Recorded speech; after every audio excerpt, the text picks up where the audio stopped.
The bodies of birds evolved and became suitable for flight only after a significant amount of time and effort that these creatures invested into practicing the act.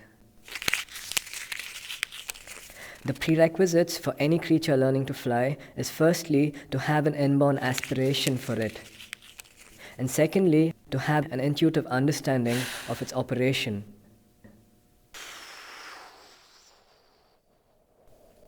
I always believed that I possessed these prerequisites and set about practicing the act at a very early age.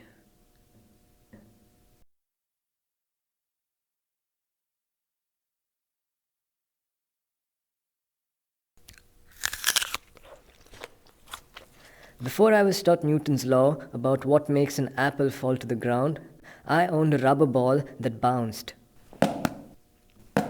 And before I learned of Leonardo's flying machines, I was aware of the fact that I could jump up pretty high. And so, putting together my knowledge about such miraculous properties in the things around me and in myself, I set about conceiving my means of taking flight. I had to take care not to be discouraged by the interrogation of responsible people regarding my activity. So I practiced only in the early hours before sunrise.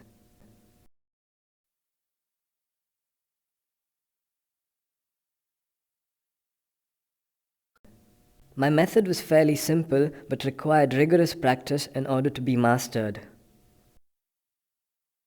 What I would do is to first jump up into the air as high as possible, and then very quickly, before there was time for gravity to act, I would jump again to a higher point in the air.